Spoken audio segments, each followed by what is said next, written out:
আমাকে যারা ভালোবাসেন, যারা ফলো করেন, অনেকেই আছে বলে যে আপু আপনাকে অনেক বছর ধরে ফলো করছি, ছোটবেলা থেকে ফলো করছি, স্কুল লাইফ থেকে ফলো করছি। তো আমি যেহেতু অনেক ছোট বয়স থেকে কাজ শুরু করেছি, আমি সবসময় বলি যে আমি আমার বড় হয়ে উঠা এখানে।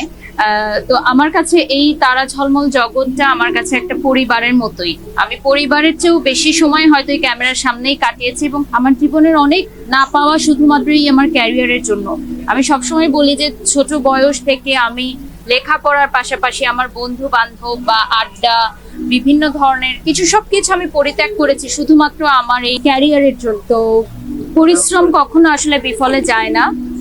আমাকে দেখে যারা অনুপ্রাণিত হয় তাদেরকে আমি সবসময় বলি যে আমি পেরেছি, তোমরাও পারবে। তো যারা আমাকে ফলো করে তাদের জন্য এটাই বলতে চাই যে অনুপ্রেরণা নেওয়ার জন্য যে কোনো কারো কাছ থেকে। তুমি করোনার আগে আগে মানে যখন আমাদের সবগুলো ফ্লাইট বন্ধ হয়ে গেল, তার 2 বা 1 দিন আগেই আমি আসলে বাংলাদেশে চলে আসি, এবং আমাদের অনেক ক্রু মেম্বার্স যারা বাংলাদেশ থেকে গেছিলেন তারা কিন্তু 2.5 মাস 3 মাস আটকা পড়ে গেছিলেন, আসতে পারেননি। তো করোনা সংকটকালীন সময় আসার পর আমাদের কিছু ফুটেজ বাকি ছিল, আমাদের ভয়েস ওভার বাকি ছিল, যেগুলো আমরা বাংলাদেশ থেকে গিয়ে দিতে পারিনি, যেহেতু পুরোটাই আমাদের ভারতে শুটিং হয়েছে। তাই সিনেমাটা স্টপ ছিল এবং যথাসময় মতো আমরা রিলিজ দিতে পারিনি। এটা আমাদের গল্প, এবং এটা মানসীদের পরিচালনায় ছিল, যেখানে ভারতের গুণী অ্যাক্টর অ্যাক্ট্রেসরা ছিলেন এবং বাংলাদেশ থেকে আমি ছিলাম।